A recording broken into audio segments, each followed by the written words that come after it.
You're listening to Bigfoot Society, and I'm Jeremiah Byron. Tonight's story doesn't come from the mountains of North America, but from the misty hills of the southwest United Kingdom.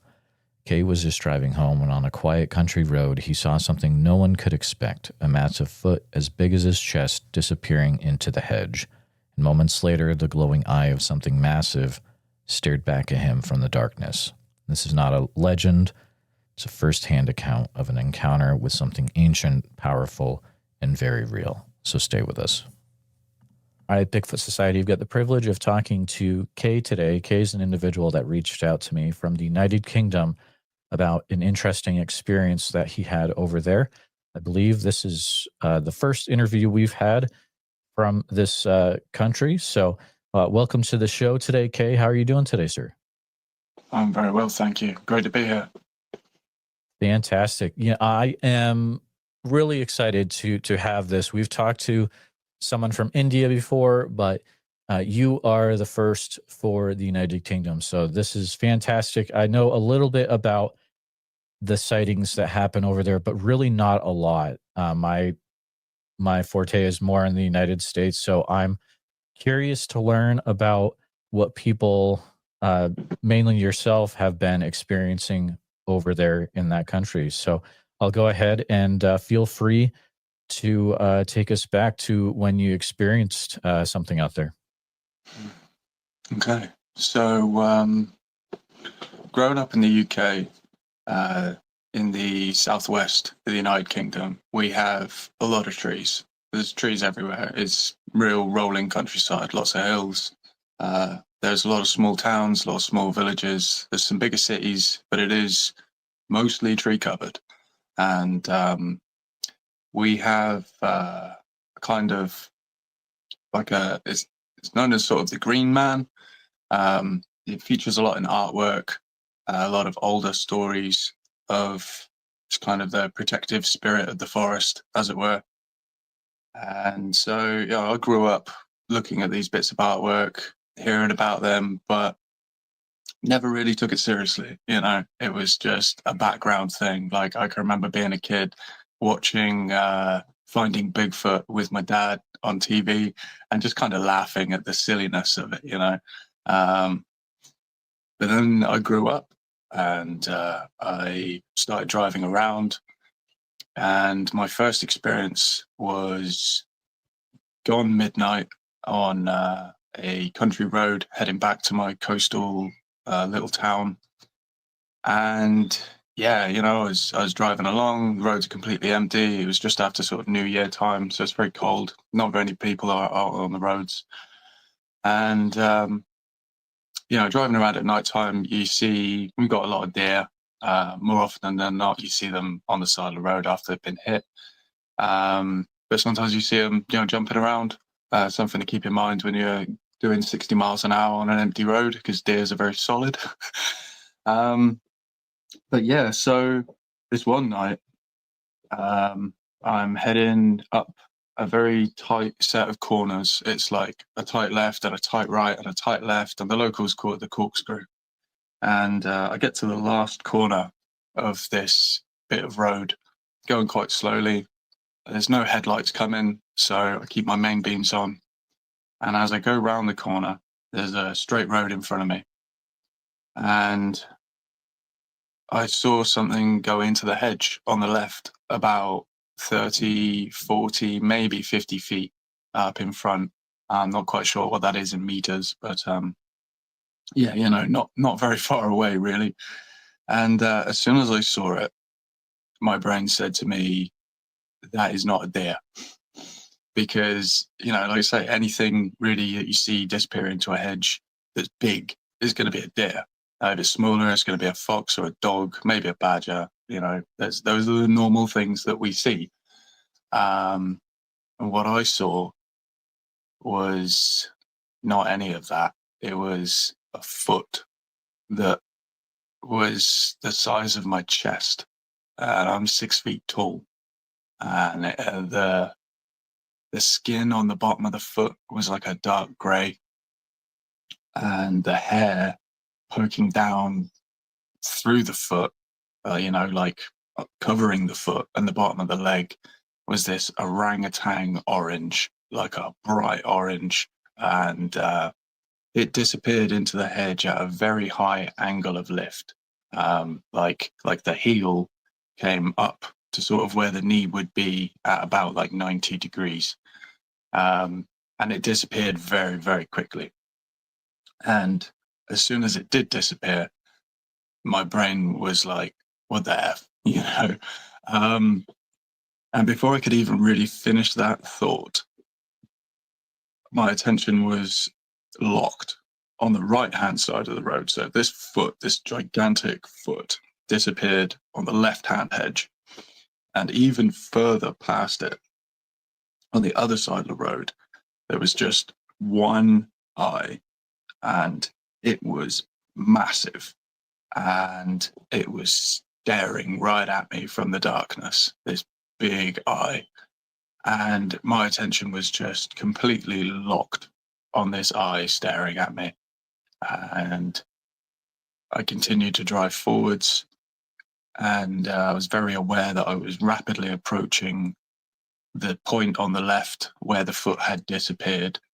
And as soon as I passed the space on the left where it had disappeared and I'd gone past it, this right eye, or the eye on the right rather, it just blinked out and disappeared. And like I've done a lot of night driving. There's a lot of dogs around. Every time your headlights light up on a dog's eyes, they shine quite brightly, but they're quite a small size. Even a fully grown Labrador is very small. This eye shine looked to be about 5 or 6 times the size of a fully grown Labrador's eye. Like, this was a big eye, and the timing of it just told me very clearly that whatever being that eye belonged to was making sure that I did not stop and investigate what I'd seen on the left. And as soon as I'd passed that place without slowing down, it disappeared. And I can tell you honestly, when I passed the place on the right where that eye was, I did not look right. I didn't trust myself to not have a reaction if I did see something. And I was still about a mile or so away from my home, in the cold, in the dark, on my own. The idea of crashing the car and being out there with whatever that was. I mean, in my mind, there's one thing it could be. There's nothing that has feet that size in this country. There's nothing that has hair with a foot that size in this country. At least there's not supposed to be. Like, we have these kind of distinctions in our mind between what is and what is not. And when you see something that is not, but is, the eyes don't lie. I kind of wish I had it on camera, like a dash cam, but I didn't. So I have no proof of that, other than the fact that it is something that I'll never forget. Every time I drive past that space on the road, be it daytime or nighttime, I'm looking. And I've seen other things that were very subtle and not as obvious, but that foot, the way it lifted up so high as it disappeared into the hedge, and the sheer size of it, I mean, it was legitimately the size of my chest. The power of a creature like that is just unreal. And the size of the eye, and the fact that it didn't blink once. I mean, I certainly didn't blink, and neither did it. It was, they never travel alone. In my understanding, if they're truly alone, if they're not just, you see one and there's another couple around that you haven't seen, so you think it's alone. They always travel in units. They always have each other's backs. But I think if you do actually encounter one that is truly alone, I think that would be a bad situation. I think they're kind of like humans in that they police their own society, as it were. They have their own rules, their own ways of operating. And I think if you break them, then you become an outcast. just like it is with human society. And I think if you were unfortunate enough to encounter a solo outcast, it would be like encountering a human that's escaped from a mental institution or something like that. Probably very dangerous, not the kind of experience that you would want. So yeah, after I had that experience and I saw the foot and the eye, it changed the way that I looked at things, and I started doing more research and learning more. And when I go out into the woods on my own during the day, I don't go into the woods on my own at night. It's not my territory. But yeah, when I'd go into the woods, I'd see things differently, you know, um, because you understand that it's not just humans out there changing things, moving things, arranging things. You'd find an enormous piece of tree that had been rolled up an embankment down into a brook, and you look at the weight of it, and you're just thinking, "There's no way humans did that." And if even if they could, why would they? There's a lot of logging and activity in the woods, which is obviously quite a disturbance for them because that's where they live. I don't know if the ones that are down here full time. Wouldn't surprise me if they were. I mean, I've heard it said that if an environment can support a large population of deer, then they can support anything that feeds on the deer. And deer in this country are in endemic proportions. There's too many of them, and so there's absolutely all the food they could wish for. Um, Before I forget, quickly, there was another thing that I experienced, and this made absolutely no sense to me whatsoever. Still doesn't really. I was driving back to my hometown on a very straight piece of road, and in the middle of this road, there was half a deer. It was either the front half or the back half. I think it was the front half. I'm pretty sure it was the front half. Ripped basically right down the middle. And deers can get hit by trucks, and they write the truck off, and the deer just walks off into the hedge because they're solid. And so for something to apply enough force to a deer to rip it in half, that's a lot of force. I'd expect to find twisted metal, around that site, but there was nothing. All there was the front half of a deer lying in the middle of a road, and where the back half should have been, it wasn't. It was got clean gone, but coming out of the front half was it was an arc, like a perfect sort of rainbow, 90 degrees, made out of guts, intestines, and it was so perfectly laid out that it was like it had been arranged, like artwork almost. And obviously I'm driving past this at a pretty high speed, it's a 50, 60 mile an hour road. But what I saw was very, very clearly imprinted in my mind, and it baffled me. I thought, how, if a big lorry hit a deer hard enough to rip its hindquarters off and send it clean out of the road, there's no way that the intestines would be laid out in this perfect 90-degree rainbow arc. It just doesn't make sense.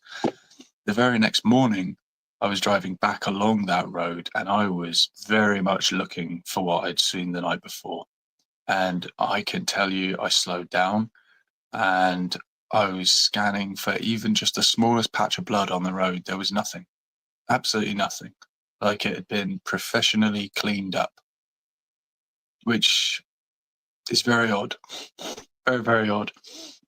So going back to sort of the main experiences, as it were, I think it would have been about 3 or 4 months after I saw the foot and the eye. I was camping with my best mate in a bit of woodland that's just down from his family farm in the country. and it's very, very quiet. There's a train line maybe half a mile or 3/4 of a mile away. In the dead of night, you can hear the train line. It was sort of mid-spring when we were camping, so it was cold. There weren't any leaves on the trees. All the leaves on the ground were very dry. If a mouse had been scampering around on the forest floor, we'd have heard it very clearly. And yeah, we were camping, we were chilling, we were enjoying. I wasn't even thinking about what I'd seen and experienced months earlier. I was just enjoying the time with my friend out in the wild. And so he went to bed, and there's just sort of embers left on the fire. And I'm crouched down over the embers of the fire, soaking in the last little bit of heat. And I'm not even thinking about anything. I'm just vibing in the chilled, quiet atmosphere. And out of nowhere, what sounds like about 30 odd feet to my left, slightly behind, like the side on axis. You got like straight in front of you, straight behind, directly left, and directly right. Well, this is just past directly left to behind me. And there's this boom. And it's like someone's smashed a mid-sized tree into a big tree. And an unbelievable explosion, in the woods. Less than half a second later, sounds about 10 feet closer, another of these booms. And then again, even closer still, boom. And then right behind me, boom. And then moving off to the right, boom. And then moving over again, boom. So it was from about 30 feet over to the left, going all the way to 30 feet over to the right. So it sounds like it's covering about 50, 60 feet in about less than 2 seconds. And all I can hear is these insane bangs, bang, bang, bang, bang, bang, bang, bang. And I'd never heard anything like it before in my life. It was the single most ridiculous thing I'd ever heard. And there was no other noise, not a twig snapped, not a leaf got stepped on, not even a piece of bark falling from a tree. Now, I know that if I took a metal baseball bat to a big tree as hard as I could, I'm knocking bits of bark off that tree. And that bark is going to fall on the floor and you're going to hear it. But there was none of that.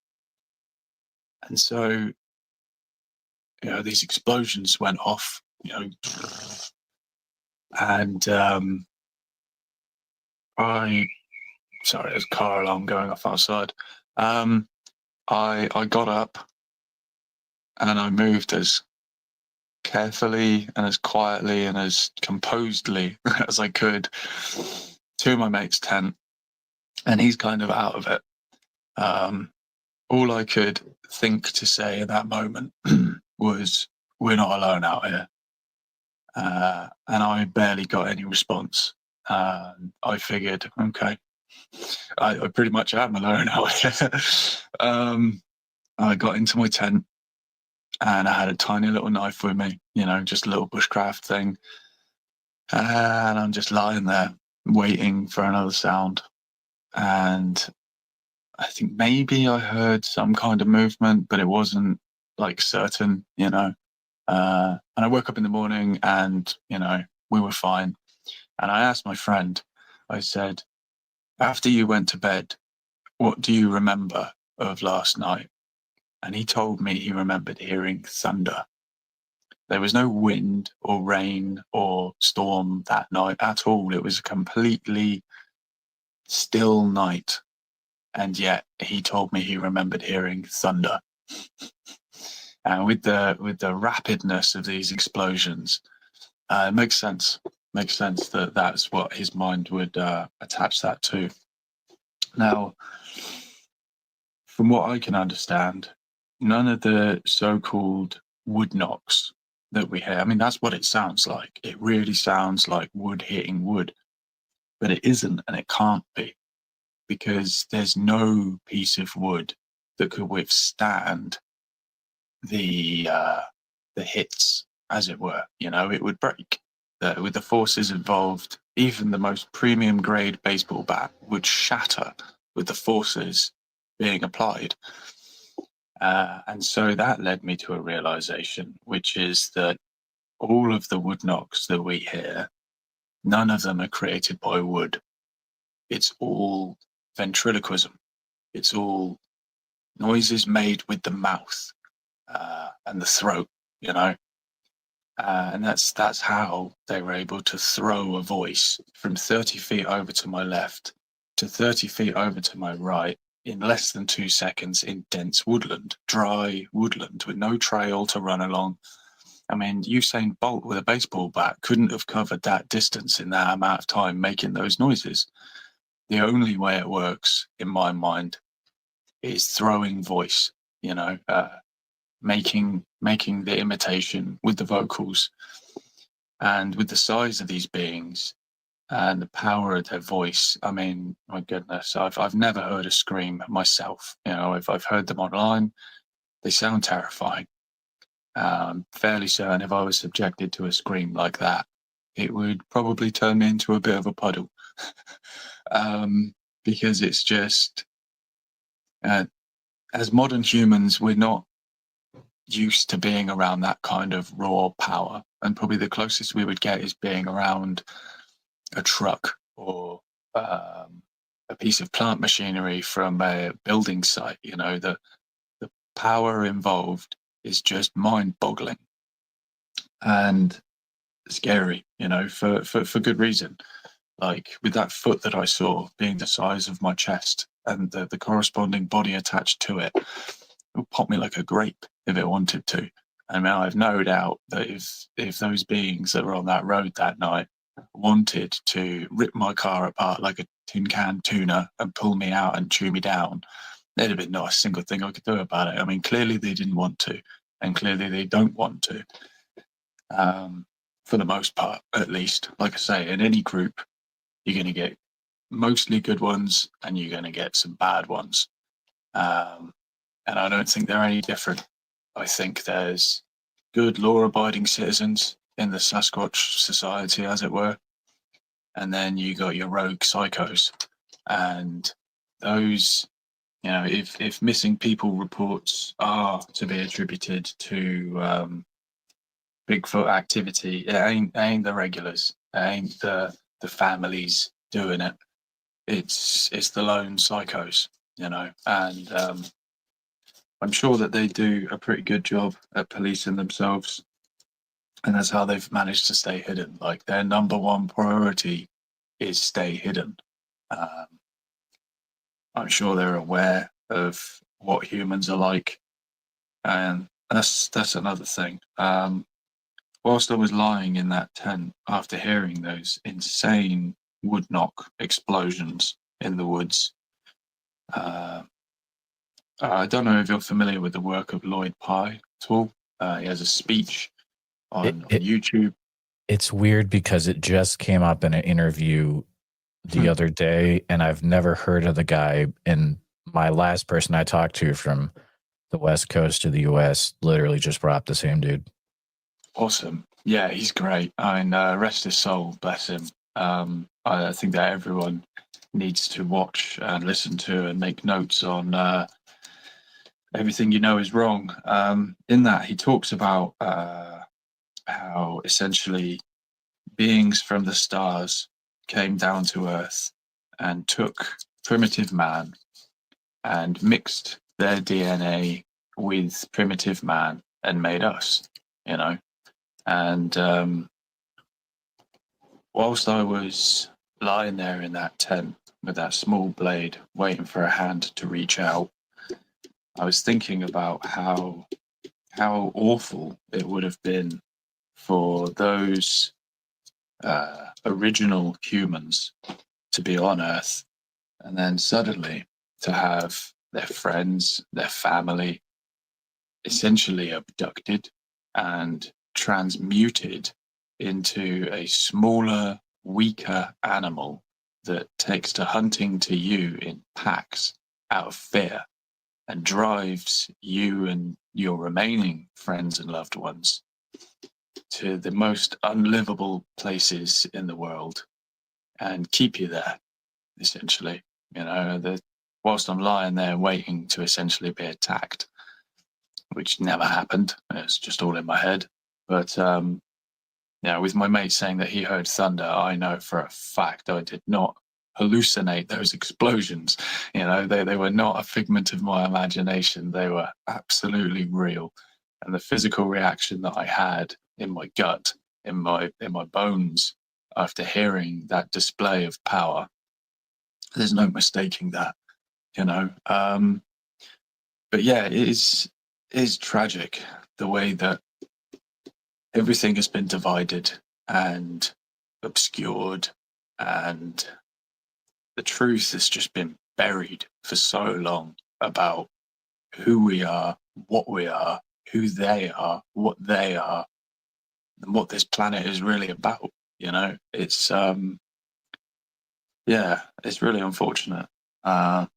We can't change the past though, but if we can learn from it, hopefully we can change the future.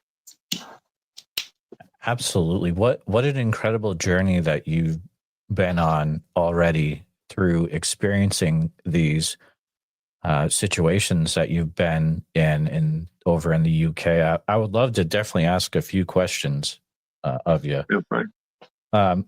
So when you're driving along on the road, the only part you see of whatever goes into the hedge is the part of the leg just above the ankle and the foot. Is that right? Yeah, it was a trailing shin and an ankle and a heel and a foot with toes. The viewpoint that you had, were you able to see how many toes it had as well? No, it was purely side on. But I could tell that there was an area that looked like a heel and an area that looked like a sort of a midfoot, and then it tapered down. But the long orange hair sort of spiking down, kind of like an animal's hair does around the foot, like with a bear, for instance. I'm much more familiar with orangutans up close and personal than I am bears, but I know that they can get pretty orangey. And I imagine if you looked at the base of their foot from a side-on perspective as it was on the floor, you'd be able to see a little bit of the sort of grey pad as the hair was sort of spiking down, and that's basically what I saw. There was a definite greyness to the skin and an absolute orangeness to the hair, which surprised me. I really wasn't expecting orange hair, but then I wasn't expecting to see that at all. Right. Exactly. So you're looking at the bottom of the feet. Did you notice anything out of the ordinary? Did the foot move in a way that you weren't expecting it to move, or was it just flat across as it lifted off the ground and then went into the hedge? The thing that really jumped out to me was how high the heel lifted before the foot began to move forwards into the hedge. Do you know what I mean? So like when humans step, there's a YouTuber called Thinker Thunker. I don't know if you're familiar with him at all. Sure. Yep. Yeah. Have you seen his stuff where he does breakdowns of a woman in high heels, a man in clown shoes? No matter what you're wearing, the legs move the same way. And they're relatively the same height of lift, the same angle in relation to the knee. This was 90 degrees, it was way beyond what a human moves at. And my dad joked and saying like, oh, I was a guy in a ghillie suit. Like, no guy has a foot the size of my chest. No guy wears an orange ghillie suit at like 1:30 in the morning, just gone New Year's. And no guy lifts his heel to that angle whilst stepping. Even on rough terrain, it doesn't work. It's very unnatural. And yeah, the height of the lift of the heel really just sort of screamed out to me as a crucial sort of detail, and the speed at which it disappeared. I mean, it was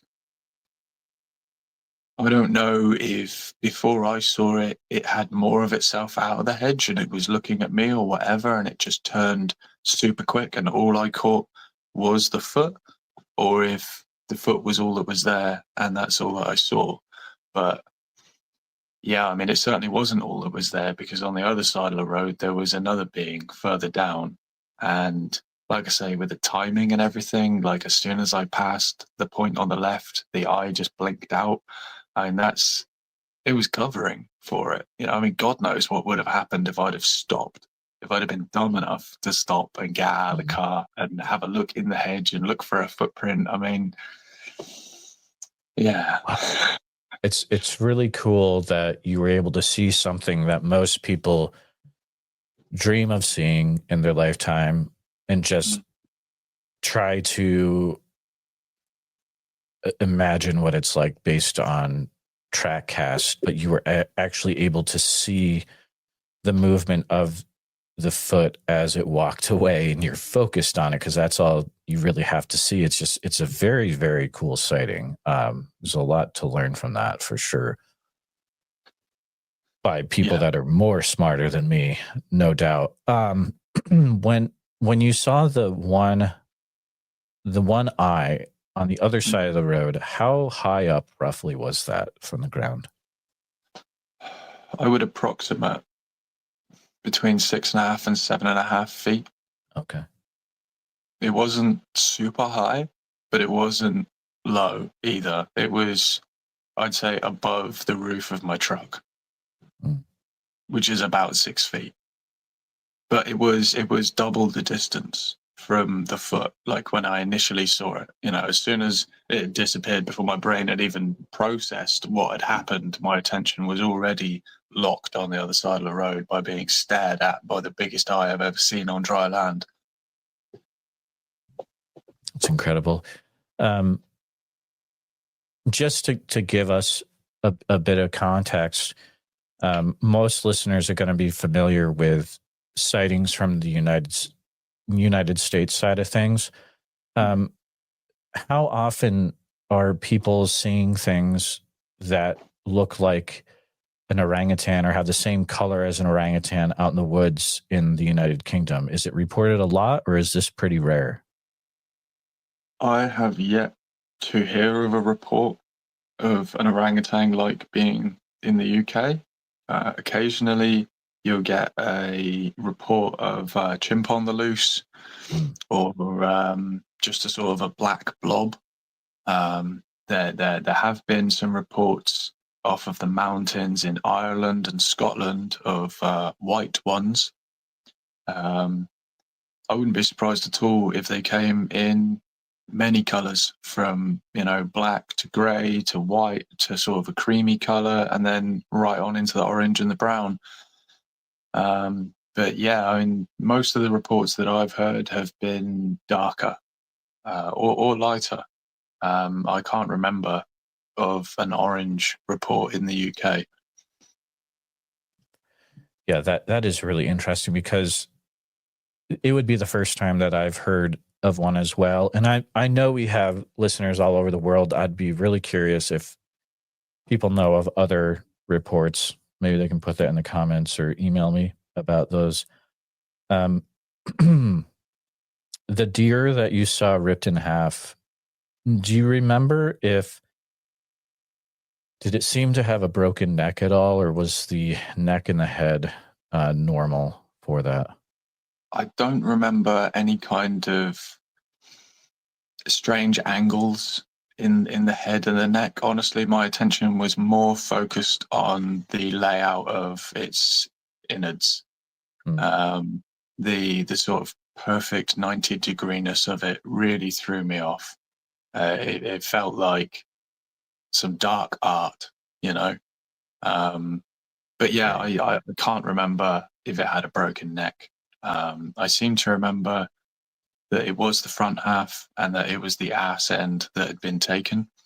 I'm guessing there's more meat on the hind quarters, but the whole thing doesn't really make sense to me. I mean, why leave a mess, and why leave it in such a public place, and why why arrange things the way they were arranged? I mean, it just, like, you know how tough deer are, yeah? Oh yeah, we've got them all over the place. Absolutely. Yeah. I mean, like, to have the force necessary to rip a deer in half, right along the middle of the spine, so that it's just a front half and a back half, and then you walk off with the back half. I mean, like, if for a truck to do that, it would be an absolute mess, wouldn't it? It really would. And the other thing is, over in this area, there are no large predators, right? Well, you say that. We Well, do have big cats. We do uh, have big cats. They are small in number, very, very elusive. They're very, very smart. If they hear you coming, you won't see them. I've seen one my whole time of being here, and it was really, really close, man. I was in a field. I was walking home late at night from one side of the town that I live on to the other side where I lived, and I was on the phone, so the phone was like lighting up my face. And I've walked through this field more times than I could count. I know all of the clumps of bushes that are in this field. And as I walked through this turnstile gate, I took about maybe 8 or 10 steps into the field, and it sort of opens up round a corner. And right on my left, maybe 10 or 12 feet away, there was this hourglass silhouette of perfect blackness just sitting in the grass. And there should be no blackness there at all. But with the sleekness of the shape and the size of the shape, as I'm on the phone, my brain said to me loud and clear, pretend like you saw nothing and pray it stays sat there, because I think it was there waiting for a deer. It was waiting to ambush a deer. And thankfully, it had the sense to realize I was not what it was after. And I just walked off. But yeah, in my mind, there's only one thing that black silhouette could have been, and that's a big cat. mm, Very, very close, closer than I ever imagined I would be to one of them in the wild. And I'm very glad I didn't get any closer.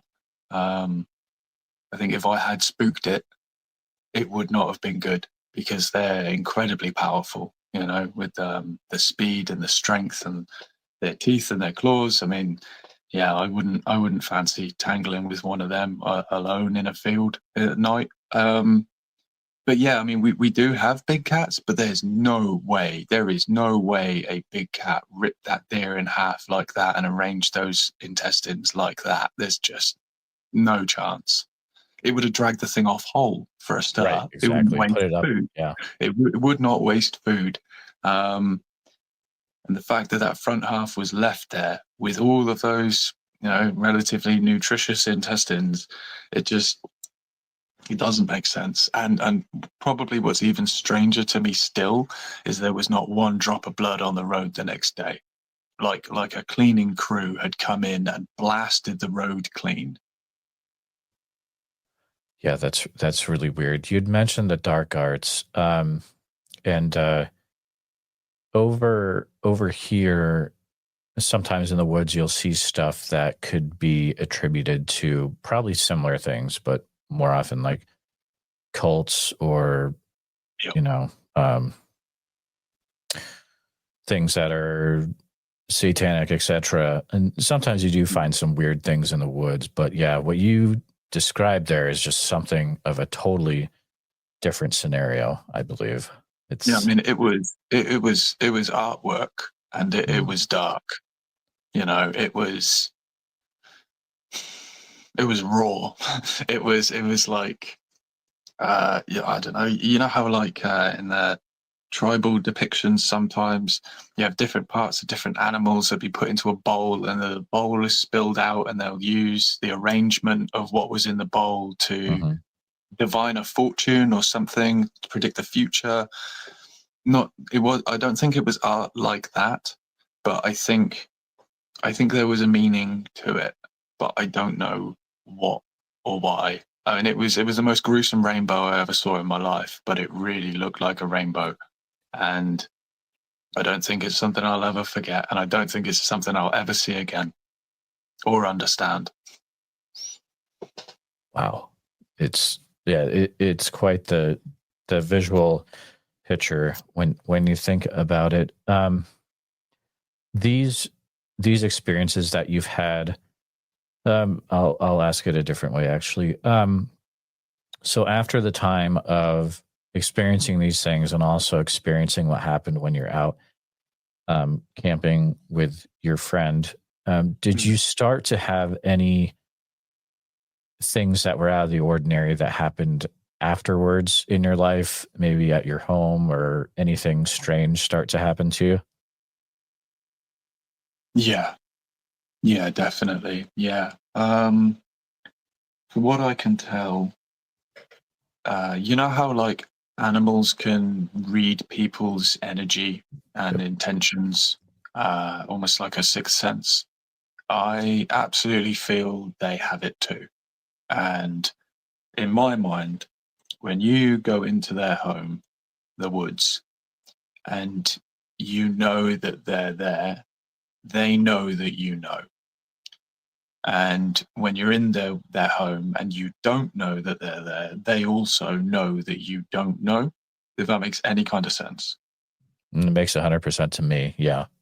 Yeah, yeah. So after I learned what was about, obviously every time I go into the woods, I'm thinking about it, you know, a lot. I'm thinking about where they are, what they're doing, how they're doing, what they're up to. And I think that they can get a real good read on who people are, what they're about, what their intentions are. And I think that they know that I mean them no harm whatsoever. I want to see them protected, but not in a kind of caged way, just in a give them their space way. Um, and I think maybe they appreciate that. Um, I'm very much into swords. I love swords. I always have since I was a little kid, and I still train with pieces of wood and pieces of metal in sword forms today. And walking through the woods, and I'm probably about halfway through the woods to this gravel section that's at the back of the woods, which I use as a training area.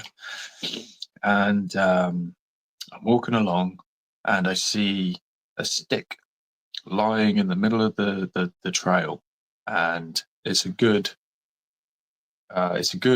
about three and a bit feet long, maybe four, and there's a couple of sort of shattered bits of wood at either end. So there's this stick and then broken bits on either end. And as soon as I saw that stick, my brain said one word to me: sword.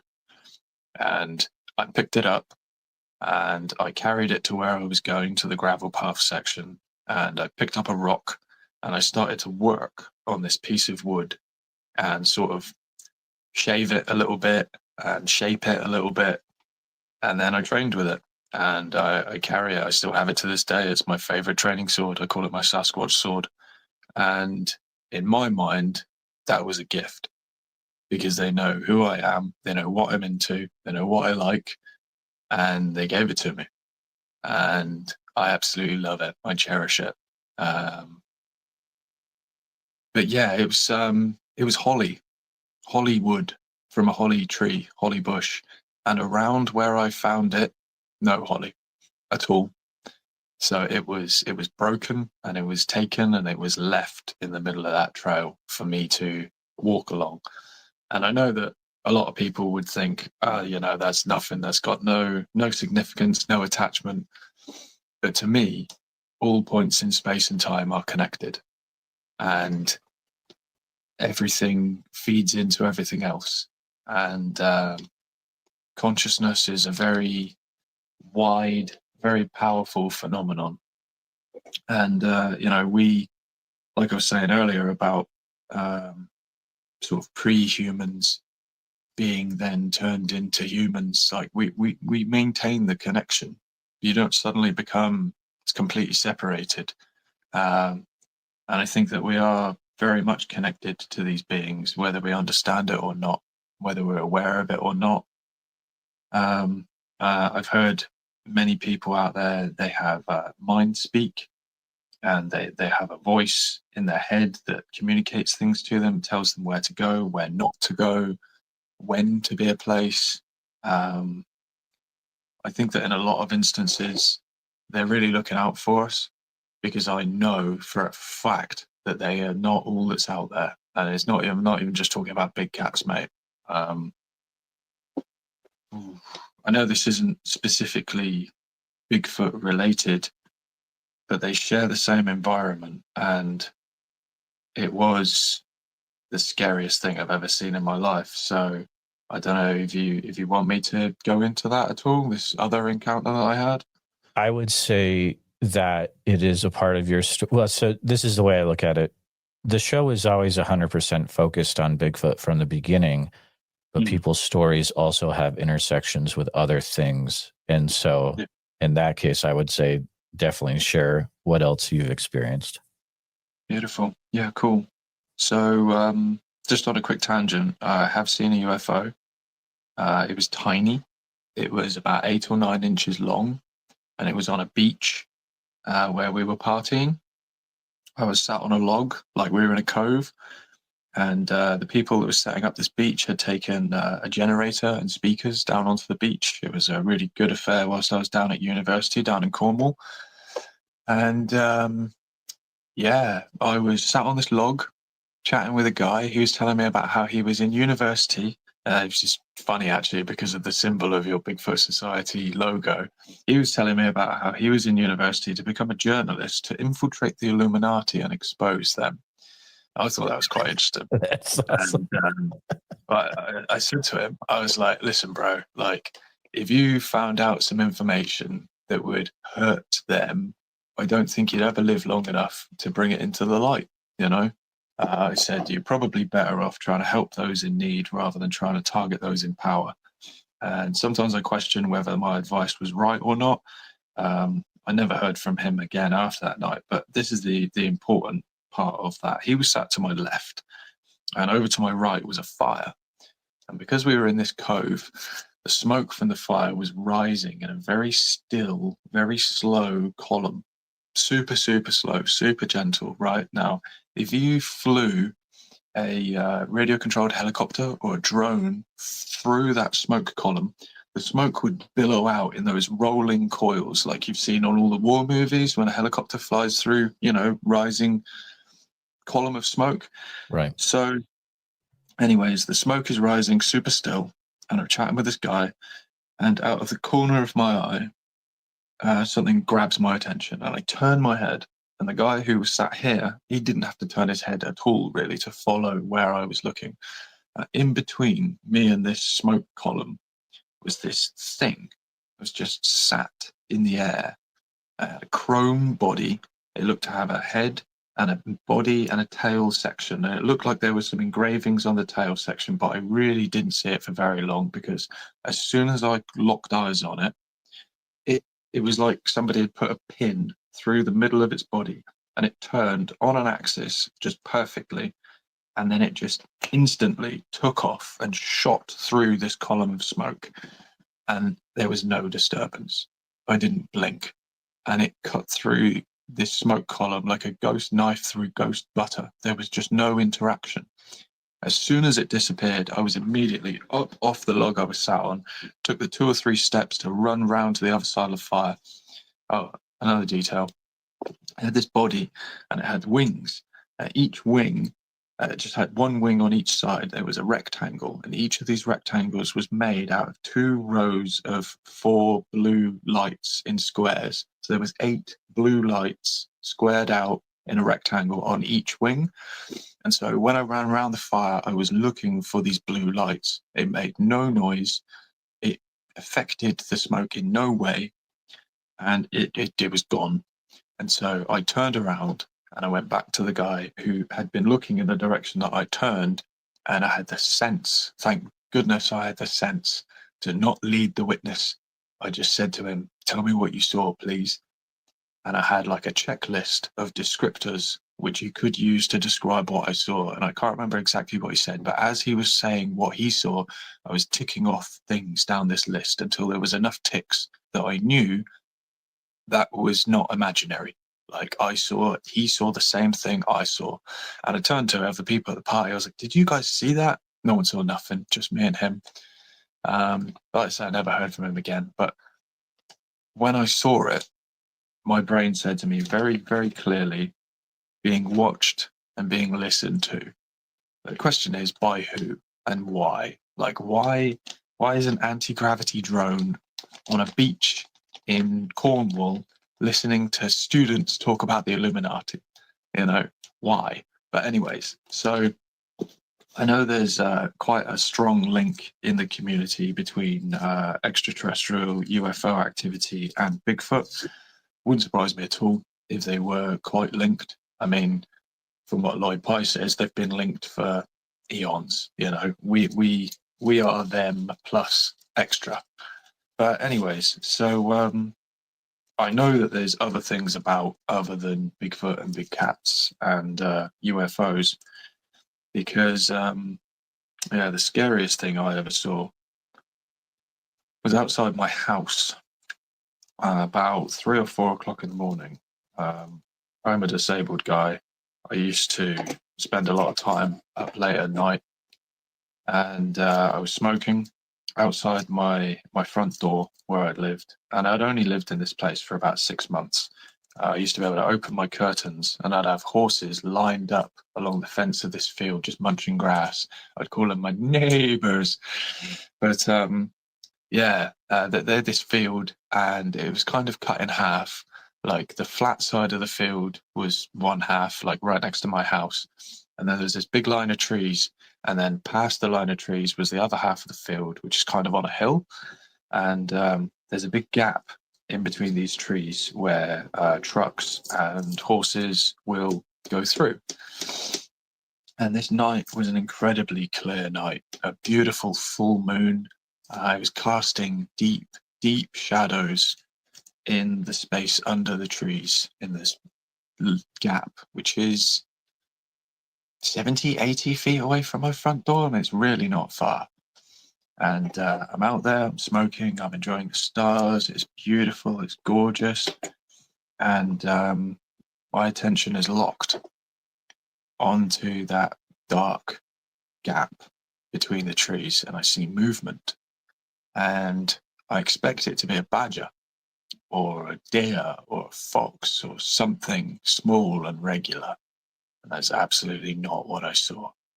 What I saw was a humanoid down on all fours. And when I say down on all fours, I'm not talking about knees and elbows. I'm talking about hands and feet, but with the chest and the head inches off the floor, like you're frog crawling, you know? And if you just get down on the floor and put your hands, you know, sort of like a frog, and your feet like a frog, and only your hands and your feet are on the floor, no knees, no elbows, and you try and hold yourself in that position for just a few seconds, it's difficult, right? And what I saw this thing do blew my mind and shook me to my absolute core, because it crawled down on the floor like this, like it was sniffing the floor. I could see no face, there was no hair, there was no clothes.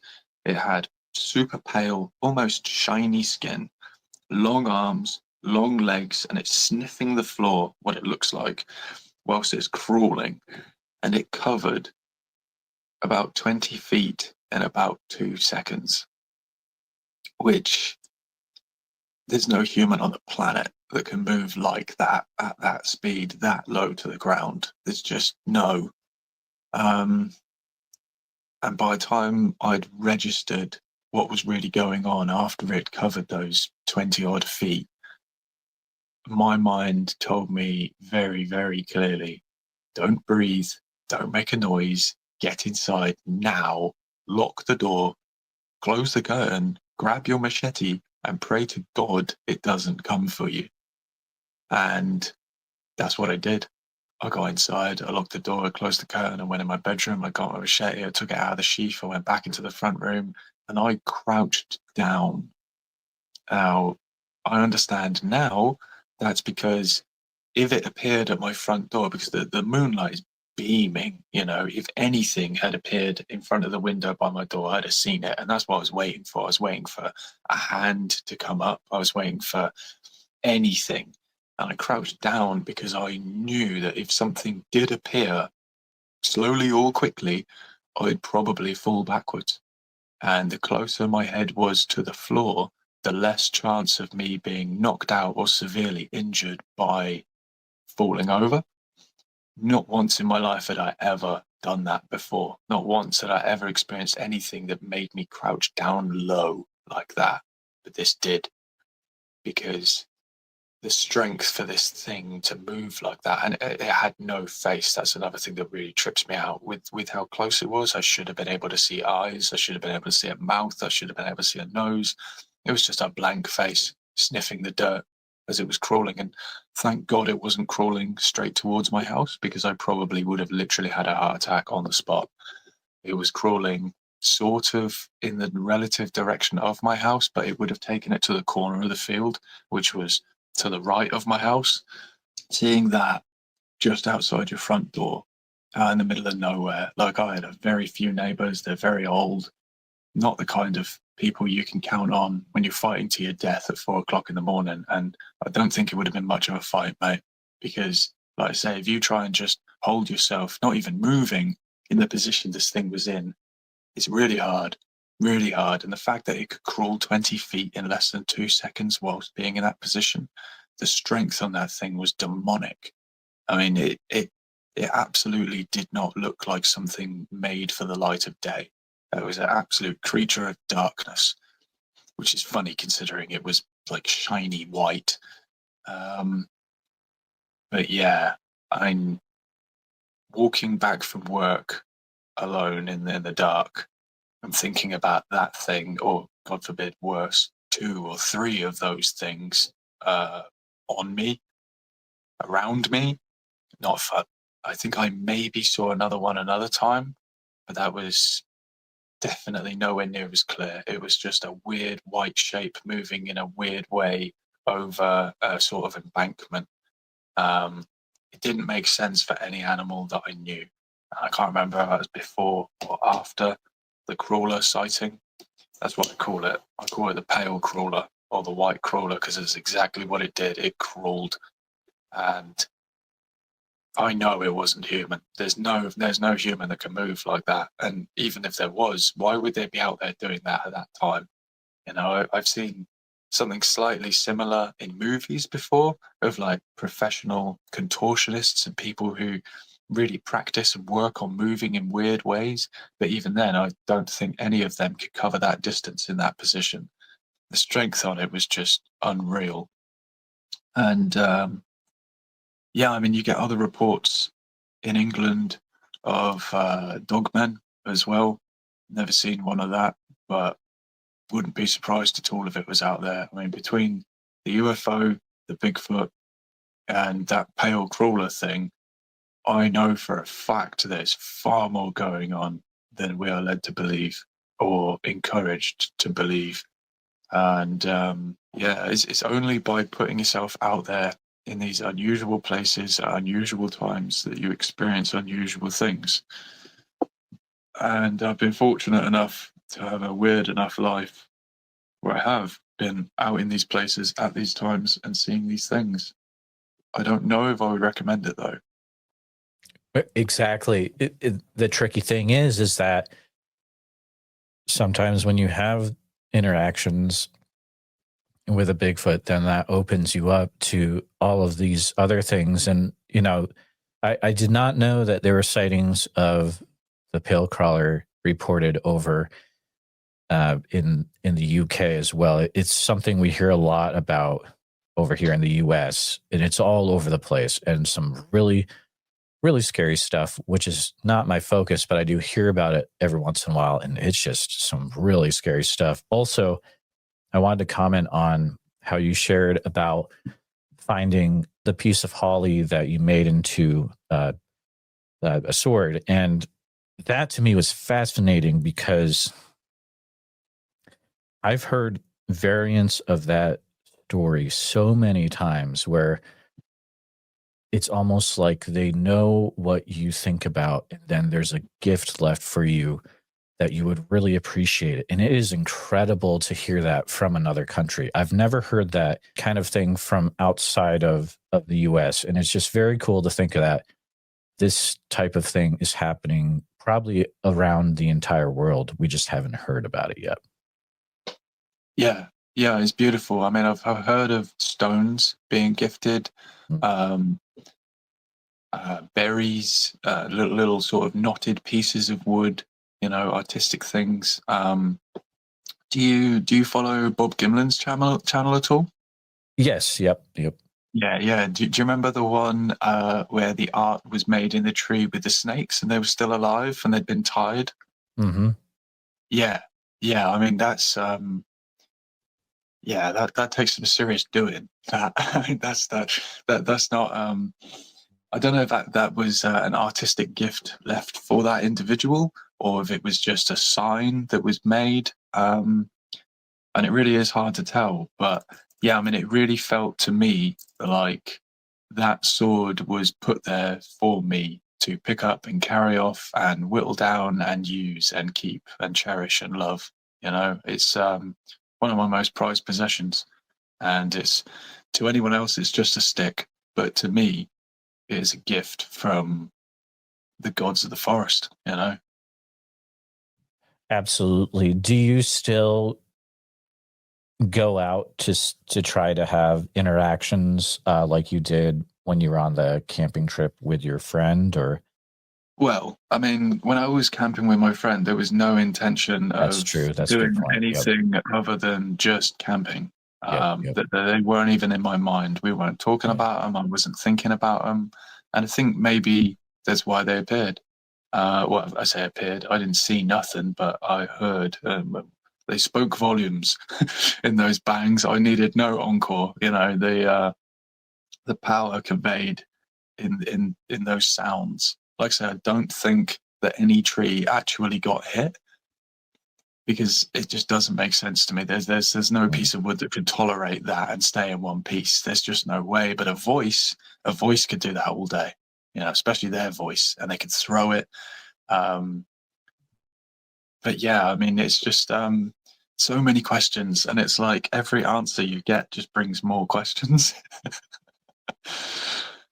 No, absolutely. And I think that people are starting to become more open to things such as telepathy.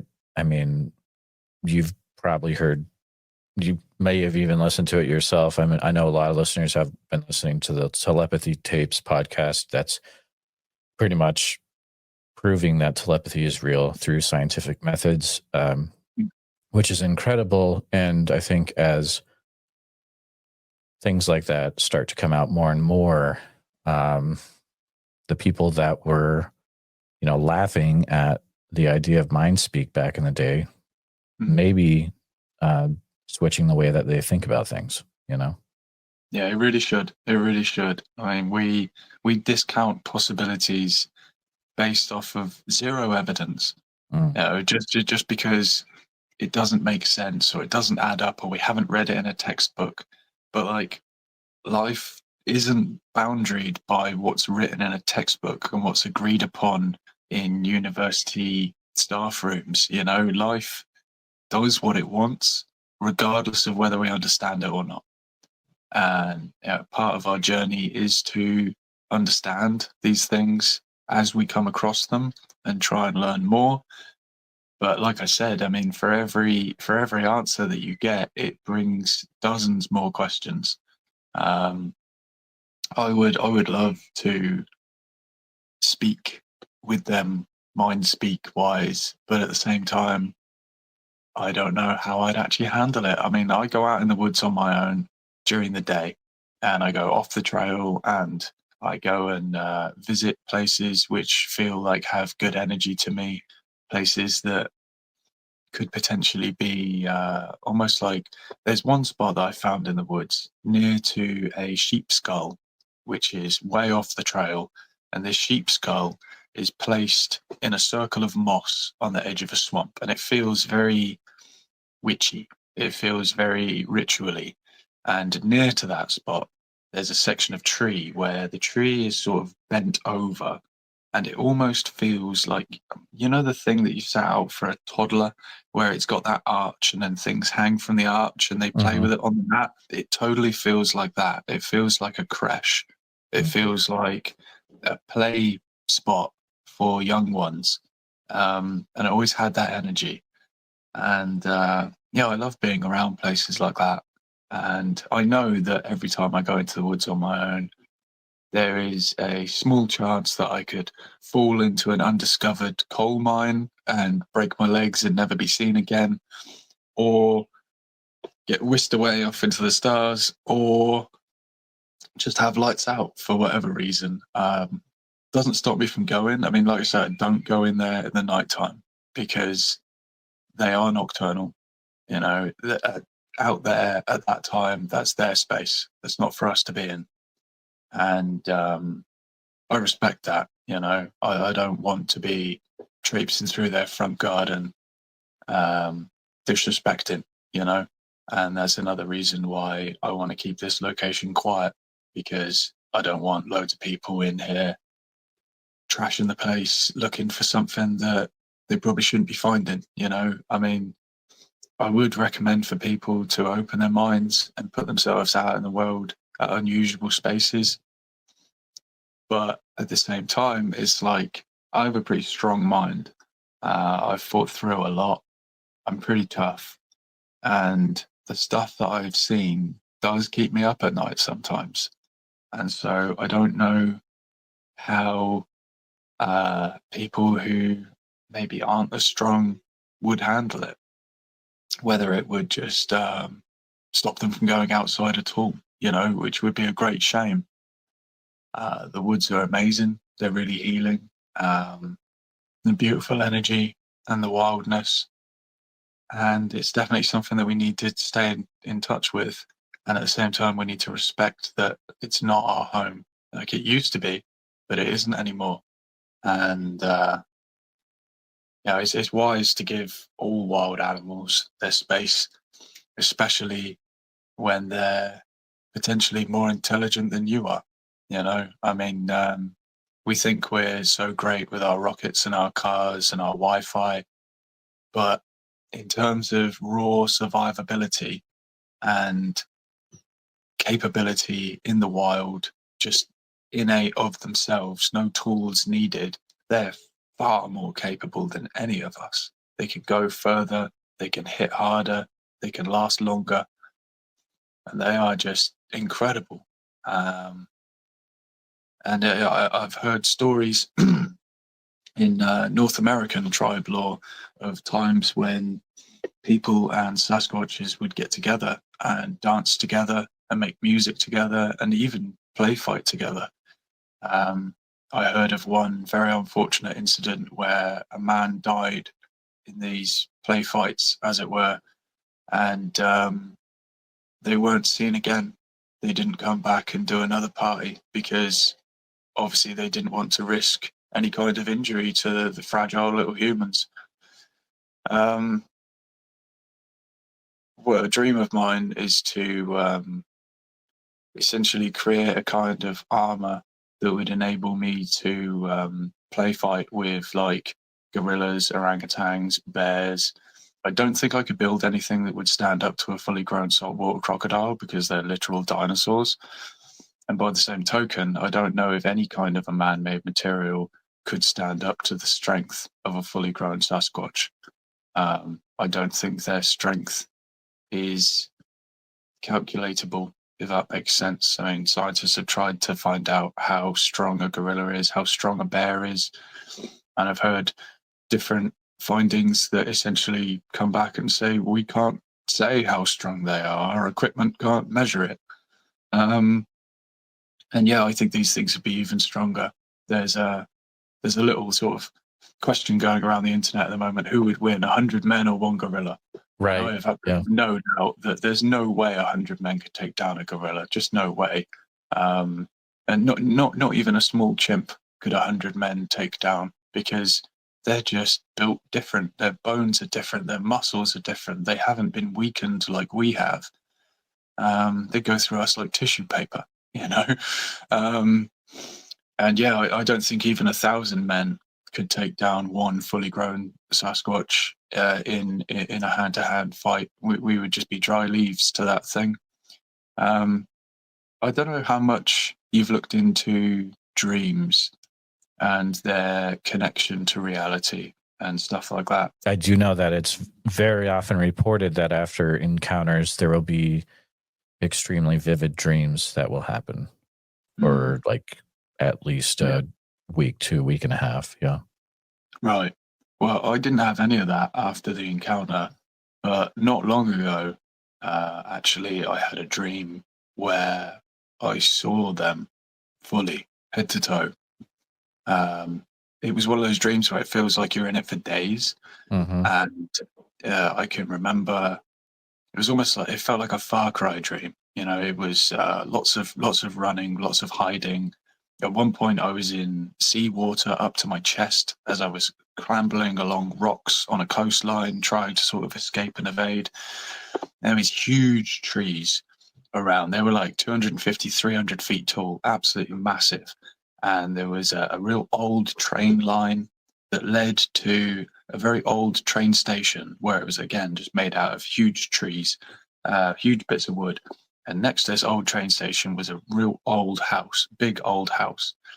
And so in this dream, running around, and at one point, I look up to one of the top of these absolutely gigantic trees, and I see a full 8, 9 footer, maybe 10, right at the top of this tree.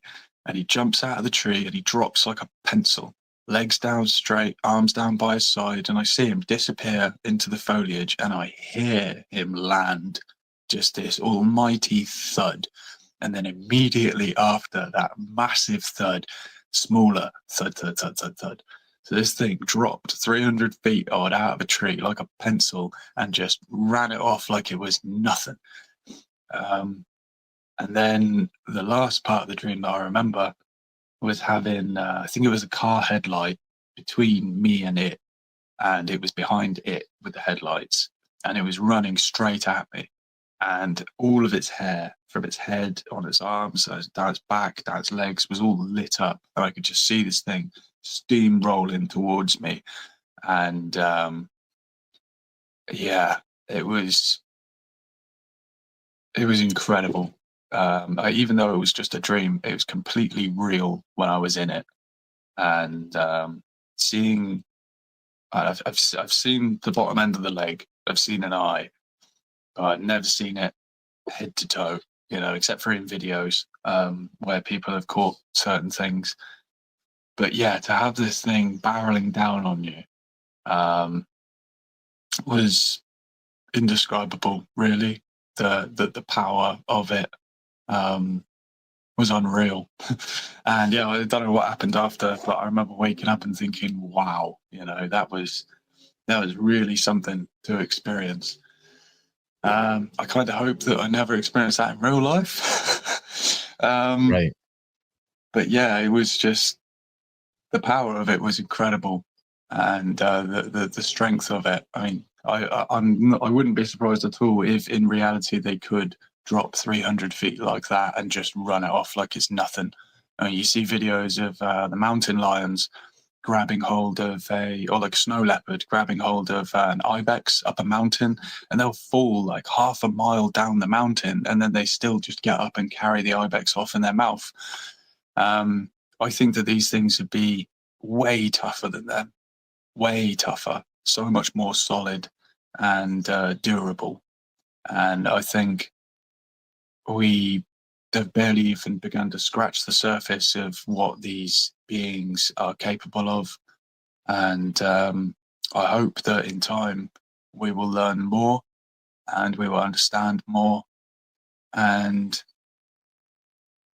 become more connected to these other beings who live on this planet with us, and in many ways I feel are us, you know. It'd be great to see the divide get closed a bit. Okay, just a fascinating conversation.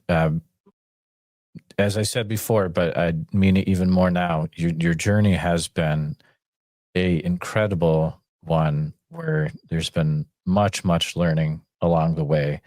I just want to say thank you for taking some time out of your night to share what you've experienced. There's a lot to take away from this. I think people could even listen to it more than one time with no problem.